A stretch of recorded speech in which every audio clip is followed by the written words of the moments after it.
During a family trip, my husband's parents decided I should sit at a separate table. Nobody spoke to me the entire time. When I asked my husband, Lucas, about it, he just shrugged. "That's just how they are," he said. I smiled and replied, "Great." I've got my own way of doing things, too. The next morning, once they realized what I had done, panic hit hard.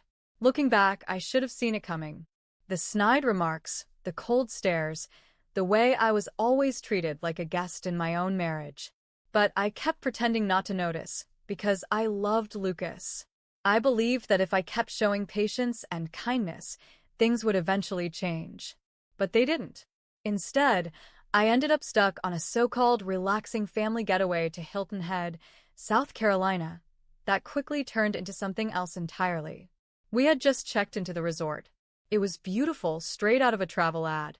White sandy beaches, palm trees swaying, the ocean's rhythm in the distance. I was genuinely looking forward to it. I hoped, maybe this time, Raphael and Carla, my in-laws, would actually accept me, that we'd finally connect, laugh, and share moments like a real family. I was wrong. On the very first night, we went to a nice restaurant for dinner.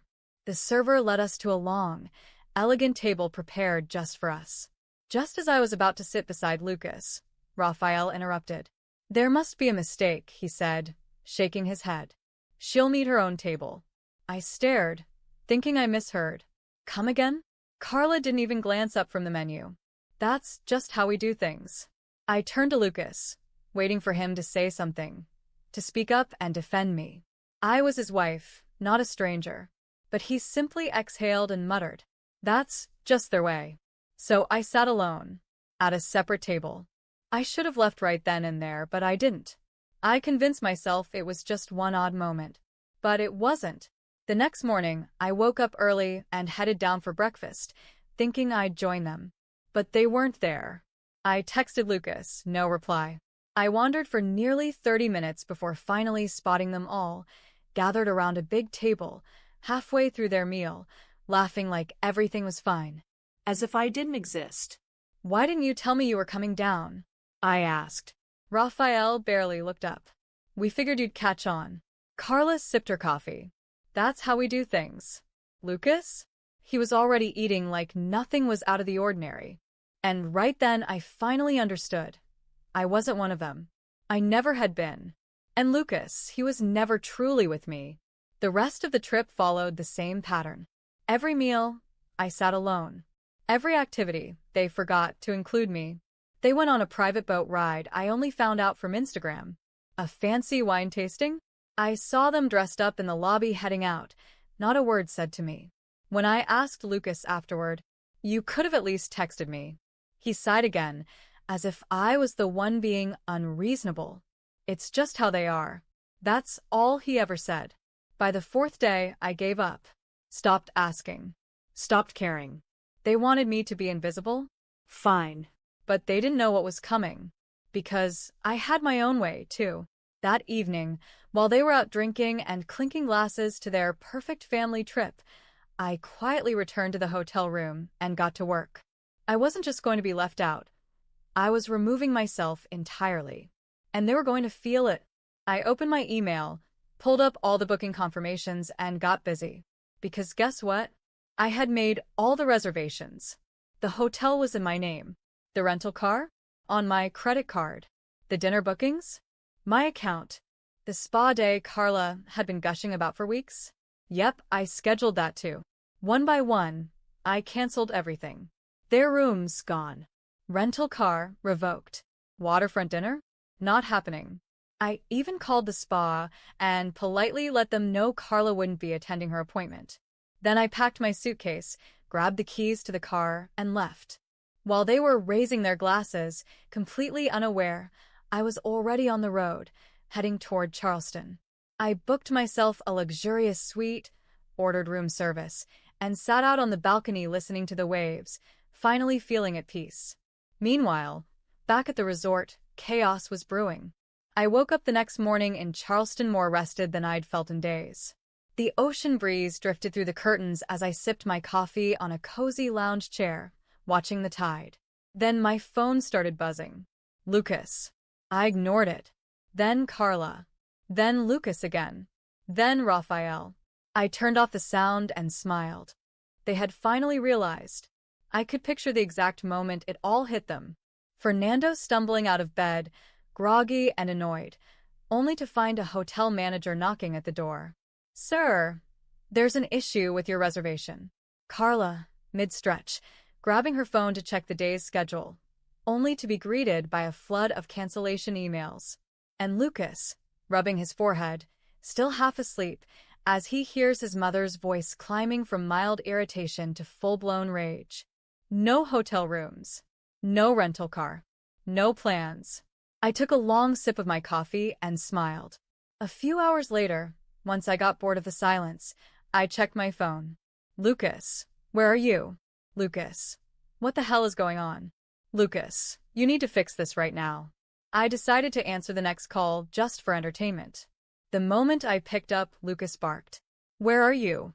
Charleston. Pause. Charleston. What the hell are you doing there? Enjoying my vacation. Silence.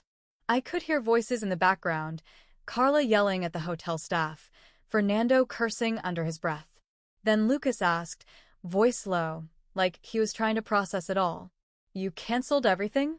Yep. He inhaled sharply. Do you even realize what you've done? My parents have nowhere to stay. We had plans. You left us stranded. Oh no, I said, my voice soaked in fake sympathy. That must be so uncomfortable. Silence again. I could practically hear his brain catching up.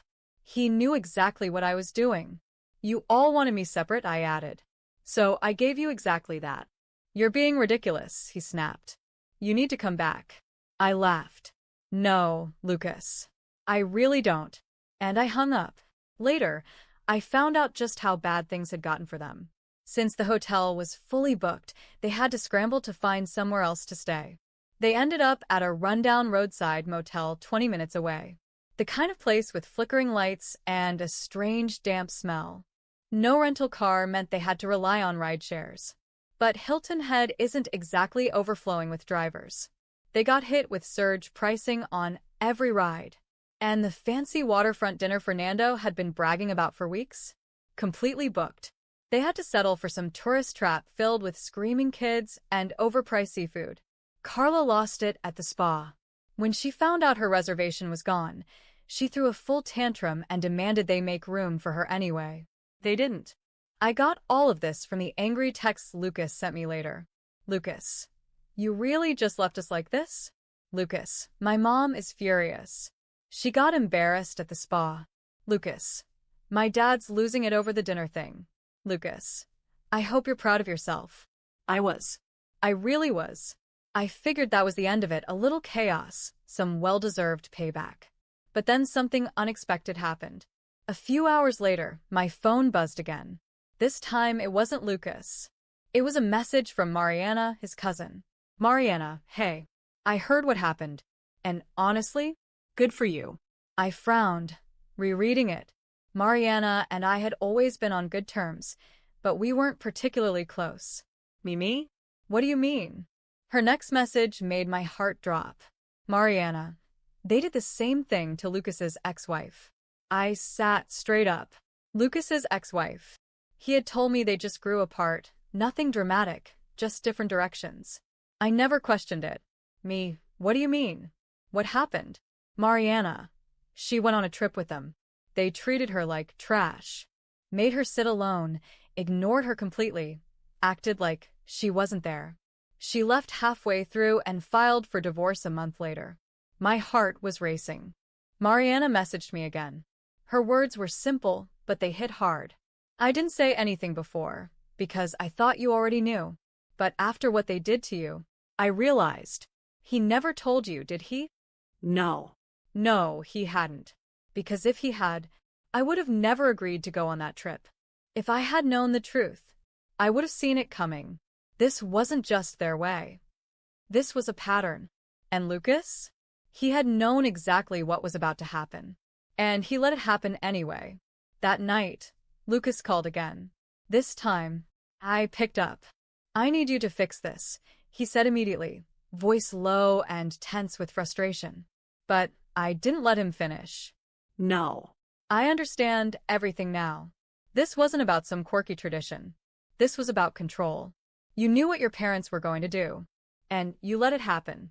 Silence. Then came the giveaway. Who told you that? Bingo. I laughed. So, it's true. I wasn't the first. More silence. And then a sigh. Look, my parents can be a bit much. But they mean well. Lucas, I cut him off. They don't even see me as part of your family. He hesitated. And right then, I knew. He wasn't going to defend me. He never had. Instead, he said, "Let's just fix this." I stared out at the waves, crashing softly against the shore. "No, Lucas," I said calmly. "I think I already did." And I hung up. After the call, I just sat there staring at my phone, thoughts racing. Lucas knew. He had seen this all happen before. And still, he let me walk right into it. I wasn't just angry anymore. I was done. I poured myself another drink, leaned back on the lounge chair, trying to enjoy the rest of my night. But something kept gnawing at me. If he lied about his ex-wife, what else had he kept from me? So, I started digging. I opened Facebook, typed her name, Camila, Lucas's ex-wife. I'd never looked her up before. But now? I needed answers. Her profile was private, but among the mutual friends I saw something. Patricia, her sister, and her posts were public. I clicked on one from about 2 years ago, right after Camila and Lucas split. Never let a man's family break you. Never let them convince you you're less than you are. My sister deserved better. We tried to warn her.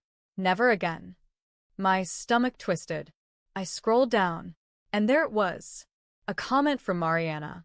I wish she had listened to us. At least now she's free. Listen to them. My heart was pounding. I didn't know what to do. I could message Patricia, ask her what really happened. But was I ready to hear it? I stared at the screen for a while. Then I took a deep breath and typed, "Hey, this might sound random, but I think we need to talk." She replied within minutes. "Patricia, I was wondering when you'd reach out." That single sentence hit like a punch to the gut. Me? So, you know who I am? Patricia. Of course. We've been waiting for this moment. I froze. Me? We? What do you mean? Patricia. Camila wasn't the first. And she definitely wasn't the last. My breath caught in my throat. Me? Patricia, what are you saying? Patricia. I'm saying, Lucas has done this before. More than once. And his parents, they've played the same game again and again. If you're talking to me now, it means you just went through it too. I felt sick. This wasn't just some weird quirk or a one-off situation. It was a game. A twisted family ritual they played with every woman Lucas brought into their lives. They never saw his partners as equals or even people. They saw them as problems to be eliminated quietly. And Lucas? He let it happen again and again. I couldn't stop asking myself, why hadn't anyone told me? But then I remembered what Patricia said. They had tried. Lucas just made sure every woman stayed cut off, isolated. He always spun the same story. That his family had quirks. That their traditions were harmless. That his ex was just too sensitive.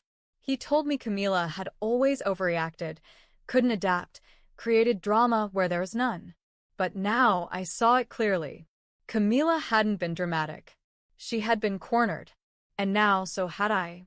Or at least, I had been. Until now. I didn't sleep that night. The realization that I had wasted years of my life on this man hit me like fire in my chest. But even through the rage and exhaustion, something else was eating at me. Why had Lucas called so many times? Why was he acting so desperate? And then at 6 in the morning, I got my answer. A message from an unknown number lit up my screen. "Ma'am, this is Officer Daniels with the Hilton Head Police Department. We need to speak with you regarding a missing persons report filed by your husband." I sat up so fast I nearly dropped my phone. A missing persons report? My hands trembled as I called back. The second the officer answered, I blurted out, "I'm fine. I'm not missing." There was a pause. Then the officer asked gently, "Ma'am, are you saying you left on your own?" "Yes," I said quickly. "Obviously. My husband knows exactly where I am. He's been calling me nonstop." The officer sighed. "He reported that you left without saying anything and that you weren't answering. He said he was concerned about your safety." I clenched my jaw so hard it hurt. This wasn't about safety. This was about control. Lucas wasn't worried about me. He was trying to drag me back under his thumb. I took a breath and steadied my voice. "Officer, I am completely fine. I am in Charleston. I left Hilton Head on purpose. I am not missing. And I do not want my husband contacting me again." There was a pause. Then the officer asked, "Would you like to file a formal no-contact request?" I hesitated, but only for a moment. "Yes," I answered.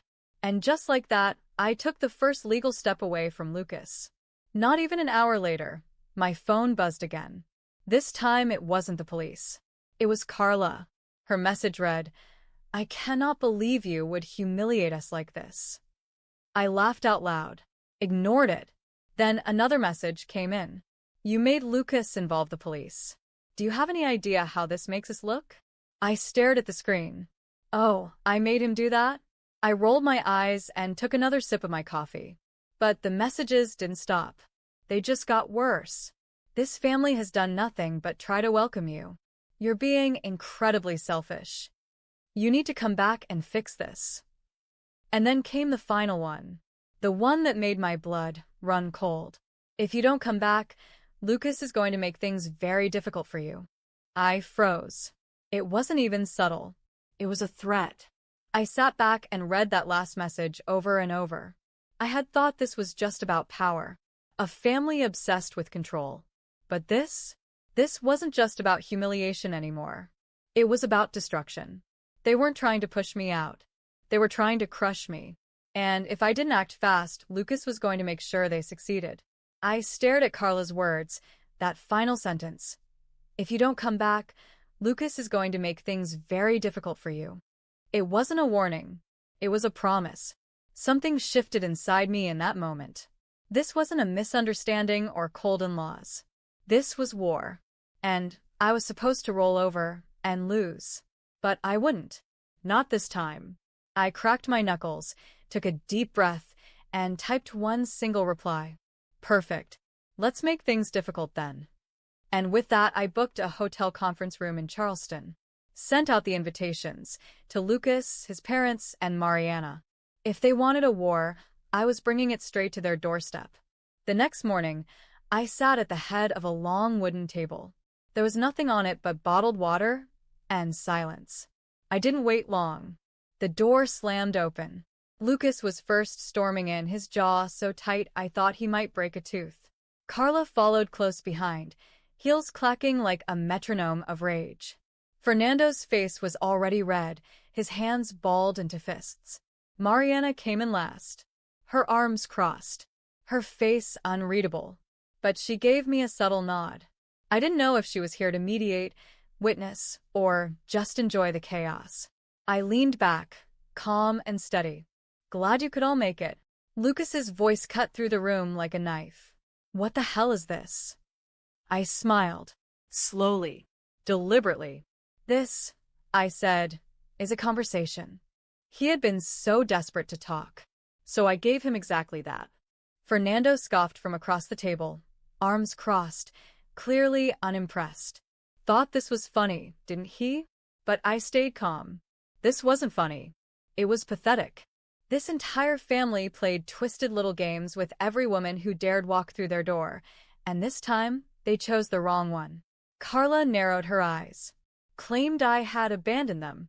I actually laughed. Abandoned them? Coming from the same people who spent an entire vacation pretending I didn't exist? That was rich. Lucas gripped the back of a chair, frustrated. Told me I was blowing things out of proportion. And that was the moment. I slammed my hands on the table, loud enough to make Carla flinch. My voice cut through the silence like glass. "I'm your wife. Not a stranger. Not some outsider passing through. Your wife. And you let them treat me like I was nothing."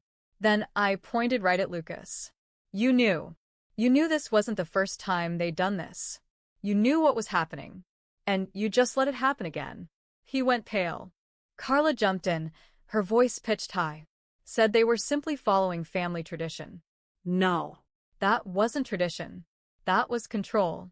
That was a test. And every woman who ever walked into this family failed it because none of you ever wanted us to belong. Lucas shook his head, still trying to deny it. So I pulled out my phone, opened the messages from Patricia, and placed it in front of him. Told him to read it. He hesitated. Again, I told him, read it. He picked it up, and I watched every muscle in his face tighten as he scrolled. His jaw locked. His eyes narrowed. When he finished, he tossed the phone away like it had burned his hands. This proves nothing. Fernando crossed his arms again. Accused me of dragging up old stories. Said it had nothing to do with us. So I turned to Carla. Really? Because just last night, you sent me a message threatening me. Said if I didn't come back, Lucas would make my life difficult. Her mouth snapped shut. Mariana let out a low whistle. Lucas turned to his mother. His voice sharp. You did what? Carla stiffened. Claimed she was just trying to make me understand. Understand what? That you've been playing this game for years? That you did the exact same thing to Camila? Fernando looked away. Carla shot him a glare. But it was too late. The damage was done. Lucas's jaw clenched. I saw it. The crack. That tiny fracture in his blind loyalty to his parents. The first moment he realized, maybe, just maybe, I wasn't the one who had been wrong all along. He looked at me. And for once he looked unsure. I waited. Watching. Hoping, just for a second, that he might finally say something that mattered. But all he did was run his hands through his hair and mutter, I can fix this. And that told me everything I needed to know. No apology. No regret. Just damage control. I leaned back and let out a long breath. You really don't get it, do you? Silence. Then I stood, adjusted my bag, and said the words that would finally end it all. I'm not coming back, Lucas. He blinked, stunned. Wait. What? I'm done. His eyes widened in disbelief. You're serious? Mariana snorted quietly. Seriously? You haven't figured that out yet? Carla's voice spiked. This is absurd. You're throwing away your marriage over a misunderstanding? I shook my head slowly. No, Carla. You threw it away. You and Fernando, with your twisted little rituals. Lucas was just too weak to stop any of it. He reached for my arm. I stepped back. Please wait. Let's talk this through. I held up a hand. No, Lucas. You talk. You always talk. You make excuses. You let them manipulate you. But I'm done listening. I picked up my phone and headed toward the door. Lucas's voice rose behind me, almost panicked. Where are you going? I turned around, just once. I'm leaving. Carla laughed bitterly behind me. You can't just walk out of a marriage. I met her eyes with a cold, unreadable stare. Watch me. And I walked out. It took 6 months to finalize the divorce. Lucas tried everything. Pleading, blaming, even accusing me of overreacting. But I never looked back. Mariana kept in touch. Told me everything had fallen apart after I left. Said Lucas finally confronted them. That it got ugly. Fernando called him weak. Carla cried, said I had brainwashed him. For the first time, Lucas saw them for what they really were. But it didn't change anything for me, because I was already gone. I moved back to Charleston, got a new apartment, reconnected with old friends, started building a new life. One night, months later, I got a text from an unknown number. It was Lucas. I see it now. I'm sorry. I stared at the message for a long time. Then I deleted it, because for the first time in years, I was free.